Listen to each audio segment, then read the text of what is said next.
Yeah, I'm just shocked that this journalist would actually report on what truly happened instead of immediately being like, well, this guy, well, this freaking Hasan, okay? I call him Abi. Some people call him HasanAbi. I call him Abi. Why the is he still on the platform? Or let alone in the United States of America?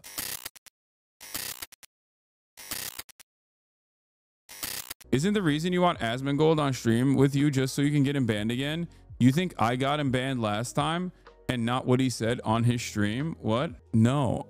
Do you think that Twitch, do you think that I run Twitch? Like, do you think that I have like genuine power over Twitch? I mean, I just got banned recently. Was that like a fake ban? I really want to understand. I really want to understand where you're coming from with this. I do genuinely want to know, because like it's got to be some cool ass opinions. It's got to be some cool ass opinions up there. Yeah, we're gonna watch the Chinese support for Palestine as well. That's like a really cool 9-minute video. Please, Mimic Queen, give me something good here, because I really do want to hear what your perspective is on this. Do I control the media? Is it me? Is that what you're thinking? Anyway, do we have a blast off meme chat? No. And also, the reason why I want to talk to Asmongold is pretty clear, like pretty open. I'm pretty open about it. I don't care about Asmongold doing like transmog competitions or even like reacting to political stuff in general with his own seasoning. That's great, right? I do, however, care about, like, you know, Asmongold doing right-wing propaganda, either deliberately or because he just doesn't have all the facts. And in that process, I've never not been charitable to Asmongold. I would still absolutely be charitable to Asmongold in a conversation, like in a direct conversation, you know what I mean? And I think that watching clips of one another is not going to give people the full scope of people's arguments. But what I don't understand is a lot of these people used to always say, oh, Hasan, you're like afraid of debates. You're too afraid of debates. I don't understand why you're so afraid of debates. And it's like, now they still say I'm afraid of debates while I'm trying to talk to Asmongold. So they have to like I saw something under Chris Cappy's post, because Chris Cappy was like, of media on Twitter yesterday. Chris Cappy is a content creator on YouTube. You might have seen his stuff. Where he was like, back in the day, it used to be Tucker Carlson versus, you know, Bill O'Reilly, right? He says something like, back in the day, it used to be Tucker Carlson versus Bill O'Reilly. Here's the tweet. My generation had Jon Stewart versus Bill O'Reilly debates. This new generation has Asmongold versus Hasan proxy debates, commenting on each other's streams, the information age Cold War. And I said, I said I'd do it in person, to be fair. And there is like...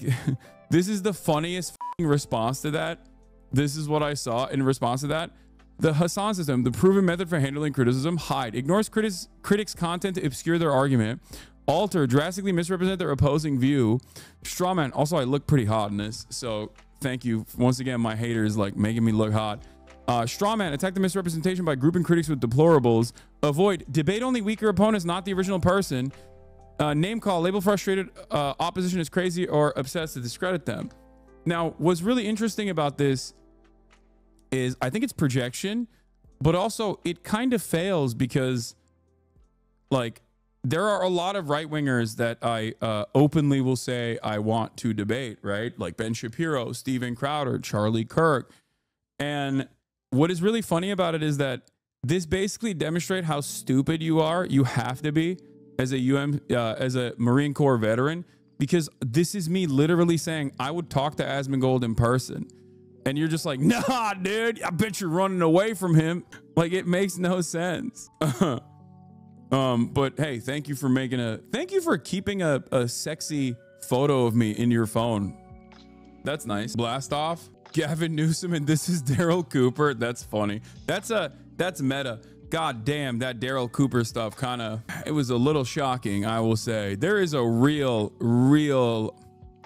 growing movement on the right of people who just like don't necessarily care like one way or another about Israel. Some of them really hate Israel. Some of them don't care. Some of them are like agnostic, but they hate Jews. Like, holy moly. Like, really. And it's always been there, but like now it's pretty out and about, like pretty much out in the open. Interesting stuff. Go look at the comments on the video, the Daryl Cooper video. I don't want to look at it anymore. The same executive order that shut down Voice of America also shut down the Wilson Center, a think tank that Russia designated as an undesirable organization in 2022. Huh. I don't understand why they're doing the Voice of America thing. But anyway, let's get started on this. Twitch CEO explains how they deal with high-profile bans after Hasan's suspension. Twitch CEO has admitted his triggers and has also lifted the lid as to whether he has the power to suspend channels. Twitch bans have been a hot topic within the live streaming community. Streamers have called on Amazon-owned platform, blah, blah, blah, blah, blah. Speaking to Business Insider's Peter Kafka for his channels podcast, Clancy revealed that some bans are tricky to do. On a VOD platform like YouTube, you can edit something or take something down. It's hard to sit there and talk for 6 hours straight and not step over the line, he said. It's 6 to 8 hours trying to make sure you don't step over the line. So it's the fact that sometimes people step over the line and you can't just edit it as you would on a VOD platform. I don't think it's contentious. It's just tricky for both them and us to make sure, look, we keep it within the guidelines. So we have to see when somebody steps over the line and do something to make sure they don't step over the line consistently. That's a pretty good approach to it, I think. Obviously, people will not take this seriously because they've already made up their minds on Dan Clancy specifically and also Twitch specifically. I will say, like, regardless of my criticisms of Twitch or my immediate criticisms of Dan Clancy, I think that, like, for example, I don't like that he streams so much. Okay? That's one thing that that's my own personal opinion. You might not agree with it, right? I'm not like the biggest fan of that because I feel like you're opening yourself up to a lot of attacks in general, right? And yet him doing streams, unironically, I think, allows him to get a better understanding of the product and the content creators themselves and like what they go through. Does that make sense? Like there are some issues as far as like the app, you know, the Twitch app is like kind of garbanzo and they're trying to fix it. But as a CEO, I think like Ford CEO also drives a Ford. No, it's Ford CEO literally does not drive a Ford exclusively any longer. He's now driving a fucking Yangwang, I think. But yeah, as a CEO, it's still good to understand like the service that the platform is providing. For real, hilarious example to be wrong about. What? Anyway, the Twitch boss also noted that he personally does not decide on anyone's ban, be it hand one out or lift an existing suspension. We have a team that does that. It's not automated. I'll be aware of their decision for certain high-profile streamers, but it's not my decision because the whole point is to keep some degree of separation. That came off the back of being asked about HasanAbi's recent 24-hour ban. It also was revealed by Twitch Amaranth that Clancy did, however, get a shadow ban on her channel lifted. So they asked him about me getting hit with the 24-hour one. At 6:58, the reporter says you were clearly not doing support for this show comes from Smartsheet. Have you ever? Yeah. Wow. We got guys. We clearly have shooters out there in the journalism. I do control the media. Okay. You're watching on the biggest channels because those are the ones you've heard of, right? And on a big channel, it is the fact that chat flies by. The magic of Twitch is on the channels of like, there'll be somewhere between 200 and 1,000 or 2,000 or 3,000 people watching, 4,000. And chat doesn't fly by as fast then. Then you can really see chat, you recognize names. And the other thing is, you're closer to being on a message board. Yes. And also you're dropping in once, okay?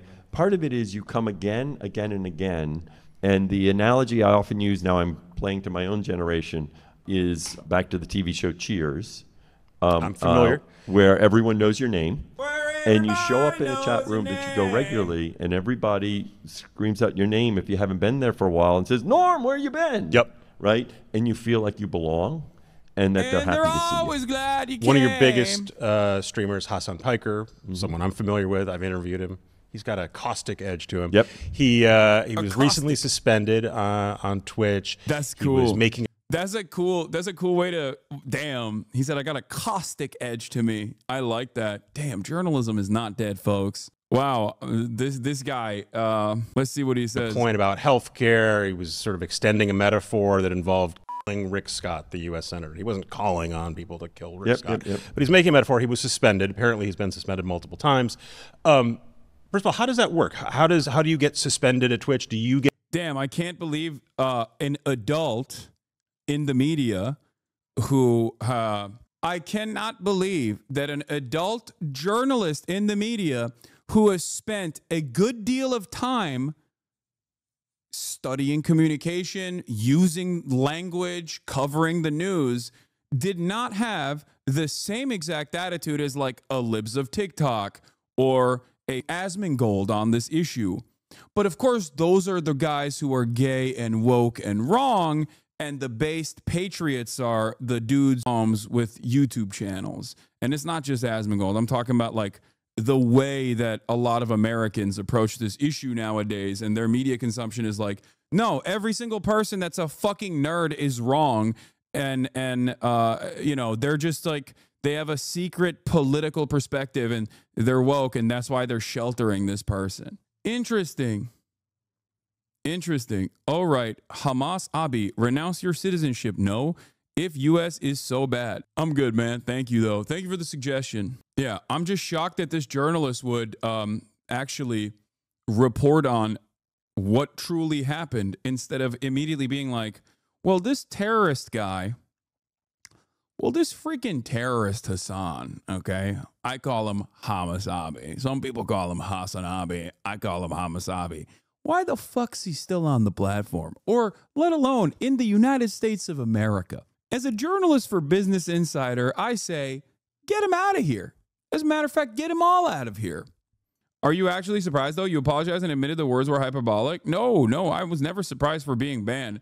I'm just showing you that, like, people do understand the difference. Like, especially adults. There are still adults out there, because I think the more we look at just like right-wing commentary online and how much that has devolved throughout time, we get a false notion.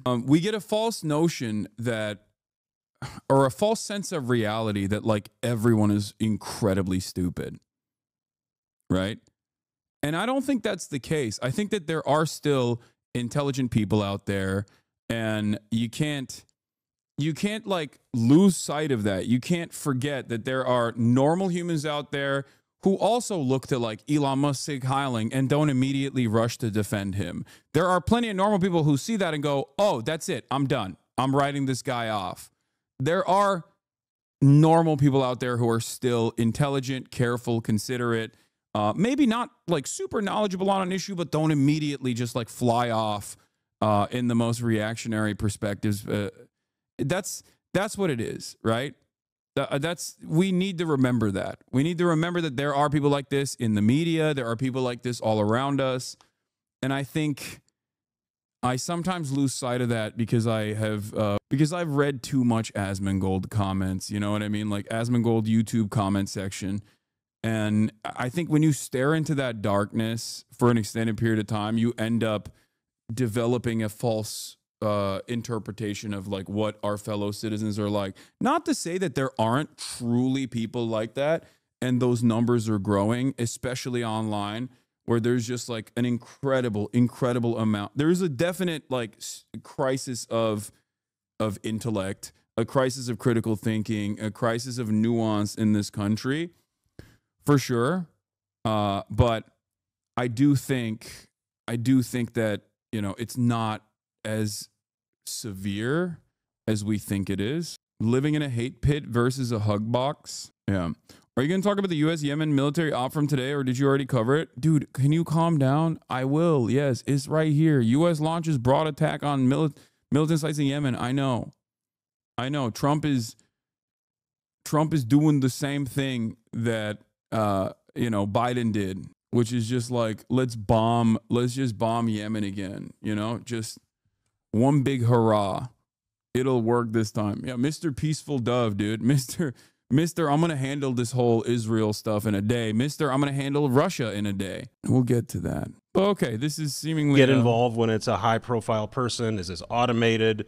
How does that work? And how do you get reinstated? Yeah. So first of all, they're indefinite. I'm not indefinite. They're for a given period of time. They're not indefinite. It's sort of a timeout. It's a timeout. It's a timeout. So think of it like that, right? And all it is try to make sure people stay within the guardrails, right? And so the idea, of course, is, you know, look, if someone goes outside the guardrails a little, give them a little bit of timeout. So then it's like, okay, I'm going to work hard to stay within, you know, the community guidelines.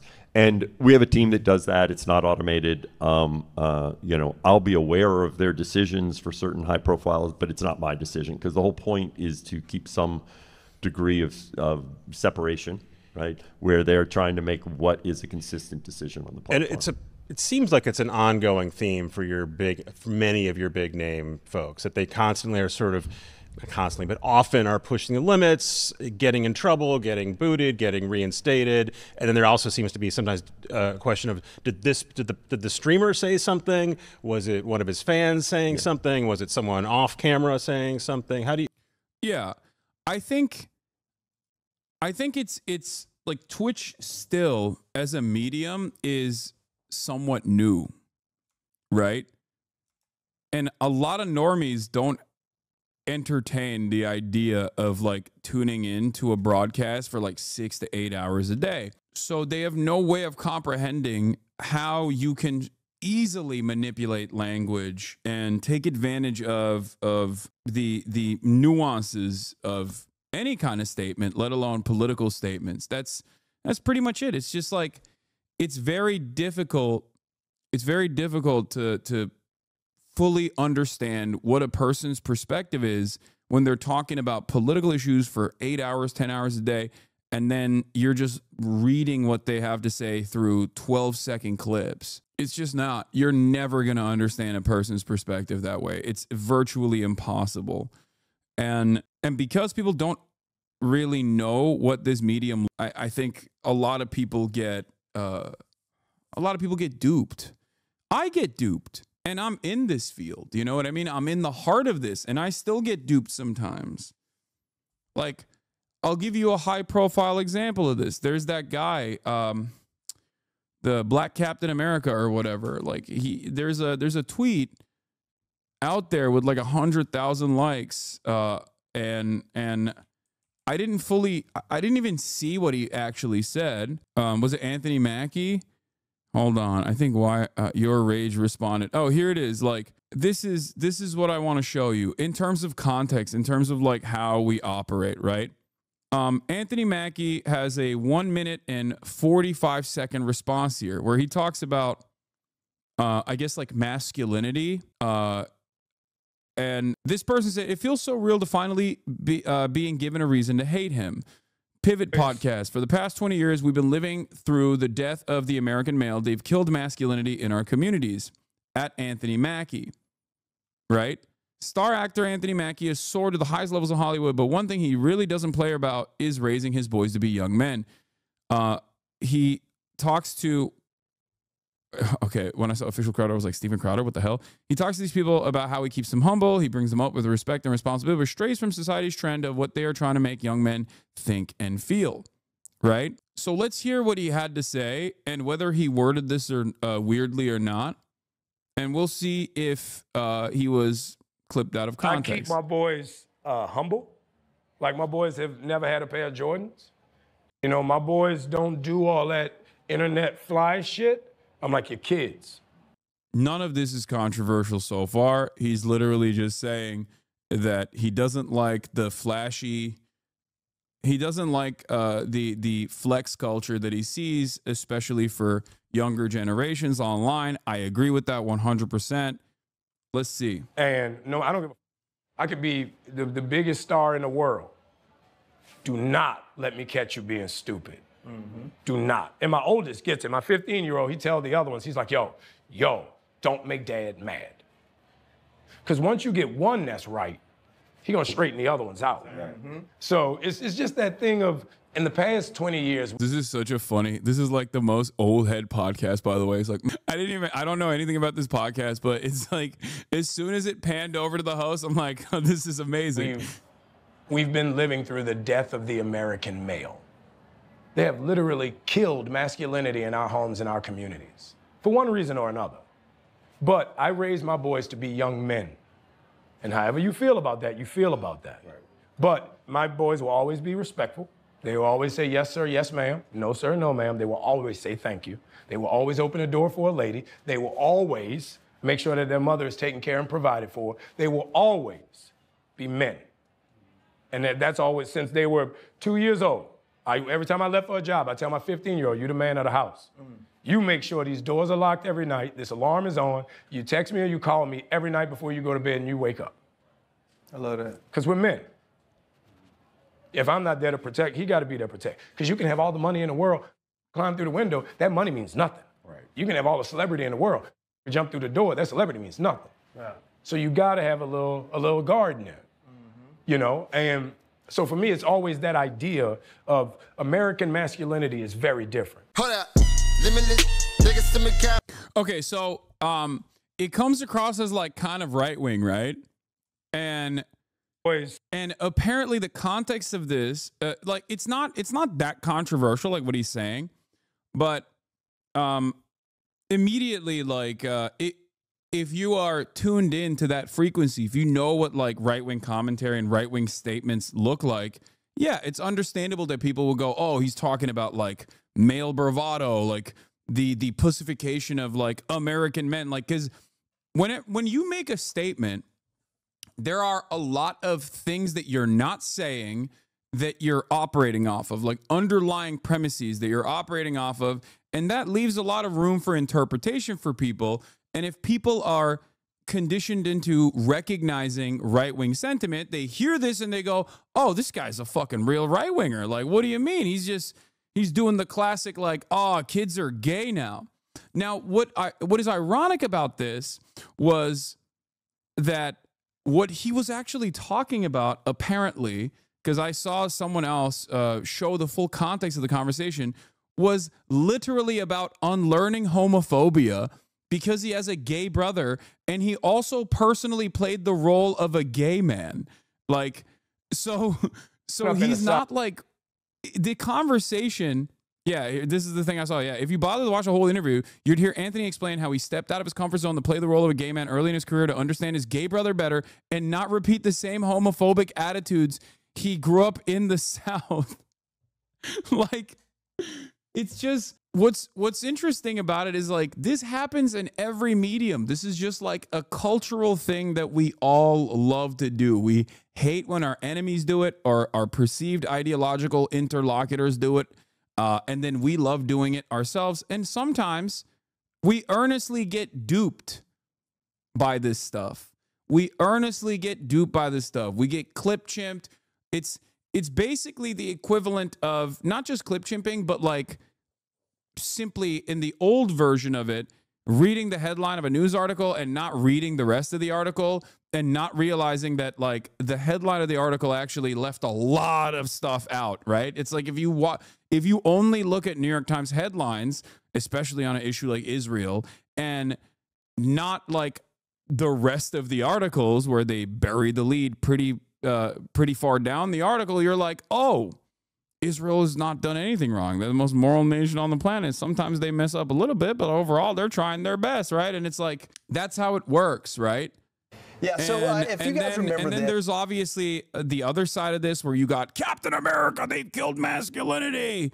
Like, you know, there's battle lines are instantly drawn and people jump to this. People jump to their opinions. And then these like fought, right? Here, let's hear what he had to say. In the 90s. He starts the other clip with saying he doesn't like the money spread 999 Rolex, 1,200,000 or 1,200 haircut individuals. Yeah. For the record, he's a black man on a black podcast talking about his own community and his own interpretation of what he is seeing amongst the youth. Something that I have also talked about as well. Something that I also fucking get annoyed by in general by American culture is like American consumerism and flex culture has like completely gotten to a new level at this point where people are just like, they substitute having fucking expensive watches or expensive things and living a lavish lifestyle as a as a mechanism to say, like, I'm a good person. I look at how successful I am, right? It's annoying. And before there's like immediately people going Gucci shirt. Like, I know you're joking when you say this, obviously, but like, there's never been a moment where I have been like, look at what I got, bitch. Like, I'm the man. I fucking made it. It's usually people, because I'm a leftist, people constantly throwing it back in my face. There's a difference between someone flexing and versus, you know, someone purchasing a stupid shirt in a moment of emotional weakness at Coachella multiple years ago. You do that every stream? What do you mean? Yeah, I do. I do my money spread. So that's it. It's like, it's very frustrating, right? I think it's a perfectly valid thing to get upset about, because I think it's a sign of, like, it's a telltale sign of insecurity in general, right? You flex your biceps on us. Okay, that's a great example. Okay, that's a great example, because I think, jokes or not, like, I'm very proud of the amount of work I've put in to my own body. I'm very proud of my own accomplishments, and I want other people to also take the lesson.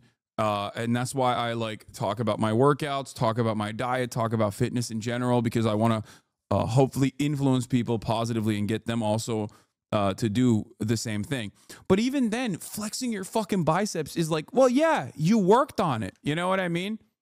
I totally think that, like, showcasing your prowess, like your art, or showing your body in that regard, I think is like infinitely more acceptable than just being like, look how fucking rich I am. Because while a lot of people have worked hard for it in terms of wealth, I think you never really know. And also luck plays a major factor in this. But yeah, I feel like he's talking about the Andrew Tate type. Yes, that's what he's talking about. Exactly.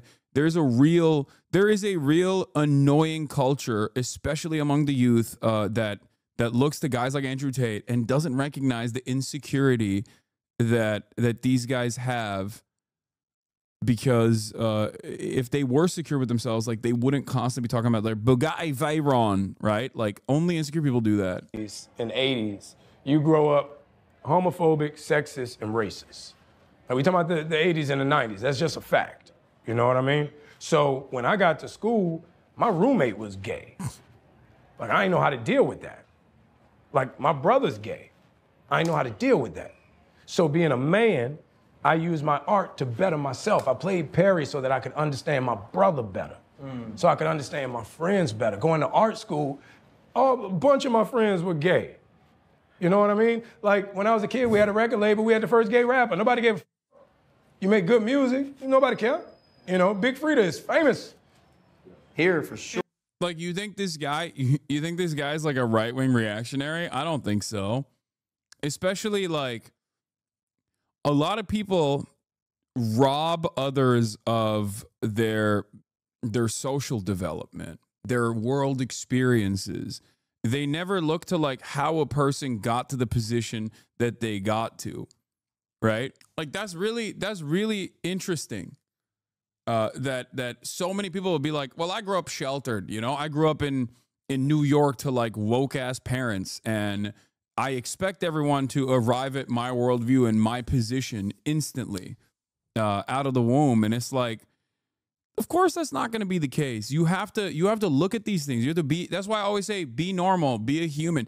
The reason why I try to educate people on this process all the fucking time is because, unfortunately, with the way that our information environment works now, with no third spaces, no sense of community, no, like, going out and being around other human beings, and constantly being in a social situation where you are forced to interact with other humans on a regular basis, we spend most of our time socializing online. So a lot of the nuances that you normally would use to filter certain pieces of information, for example, are just gone, right? It's the difference between watching someone talk or watching a video of someone versus reading their quotes on paper. It's an entirely different format, and the outcome and what your takeaway will be entirely different. And the same goes for the difference between watching someone on a podcast for a minute and 30 seconds versus seeing them in the wild, you know, interacting with them in the wild. Not saying that like you're going to meet every single person, right? You're not going to, you're probably not going to encounter, what's his face, Anthony Mackie in the wild and get a full understanding of what his worldview is. But when I say be normal, what I mean is try to understand how a person that's in front of you that has this worldview, how did they get there? Okay? How do they arrive at these conclusions? I think it's very important to understand that. For sure. You know what I mean? So the idea of being gay in New Orleans has always not only been supported, but it's been a part of the culture. Mm-hmm. But with me, I needed to figure out what was my holdup, what was my insecurity about that. And once I played that role, I realized everybody deserves to be loved. It's not my job to say who you love or who should love you. If you loved, I'm happy for you. That don't mean I'm gay. You know, so Perry was more so a statement piece for me with the love and admiration for my brother, with the appreciation and respect of my friends for that culture. It really put me in a position where I think it made me a better actor because I had to go so far out the box. I had to go to the furthest spectrum. Yeah, dude is woke as fuck. Lamont people fell for the clip chimp. Damn. But even the clip chimp itself, I think it's massaged in a way. Like this podcast in and of itself wasn't even trying to make him look bad. This is they probably have an opinion that is a little bit more conservative, right? Socially on that front. And instantly people jump to this and make up their own minds about what they think is happening. I watched this thinking he about to say some wild red pill crazy shit or something. Bro even played a gay role in support of his gay brother. Nah, y'all internet motherfuckers is not real. This is a real figment of my imagination. The fact that this week got 100K likes is all bots. It's got to be. You motherfuckers don't exist in real life. Y'all despawn when the internet turn off, said your rage. And yeah, I think the reason why I talked about this is because like it happens all the time. This kind of stuff happens all the time. And even I fall for it because when I saw this tweet and I just read this, okay, and I read this right here and I saw the tweet, I thought, oh, wow, okay, so maybe Anthony Mackie's like a bit reactionary because that's how it's presented. But in fact, the only thing he was talking about is like positive masculinity and teaching his kids to be like good men, teaching his male children not to be like not to fall into the Andrew Tate trap, you know, like that's it. And I think that you know we just gotta be a little bit more. We gotta be a little bit more gracious and a little bit more forgiving, even if people who engage in somewhat reactionary commentary, right? Because I mean, this is why I always try to preach some semblance of tolerance and grace to those who might even in context come across as intolerant, with the understanding that they are all, at the end of the day, a product of their social conditioning, a product of their material realities. Leftists who understand that America is this like hateful nation, leftists who understand that like there's so much systemic discrimination, oftentimes forget what the impact of said systemic discrimination will look like in the collective consciousness of those who don't really think about this stuff deeply and have never really entertained a counterexample and just kind of simply are responding to all the things that they see, all the things that they take for granted. That's it. But yeah, same goes for every single person. Every single person will eventually find themselves in the throes of being misunderstood. It is what it is. And the reason why I use the Anthony Mackie example is because I personally saw that. And I initially thought, oh, what the hell? Like, is this guy like weirdly right-wing or whatever? Because I hadn't even watched the clip. Okay. And then I investigated a little bit further. I was lucky enough to be able to encounter someone else who had investigated a little bit further. And that completely changed my mind on it, right? That's it. And I think that's a good that's a good teachable moment, right? For everyone. No room for intellectual elitism while we're all trying to live in solidarity. Yeah, I mean, there is a balance to everything, and I think that balance also should factor in, for example, like not treating people like they're idiots either. Like I'm an advocate for not doing like dense theory, and I think everyone plays a different role. My role is to do agitative propaganda, of course, and to help Americans understand their class position and who the real, like, what the real vectors of harm are in our current hierarchy, right? That's my goal. That's my role. But that doesn't mean that like I have this attitude that like the average American, the average working class person is too stupid and too dumb to understand theory either. So there's a balance there as well. But yeah, it's important to recognize that he was clipped out of context last month when he explained what it means to be Captain America, but that time he pissed off the MAGA crowd. Yeah. And now the MAGA crowd is going to make propaganda off of this, right? Like, they've killed masculinity. Captain America sounds alarm. Well, yeah, that's important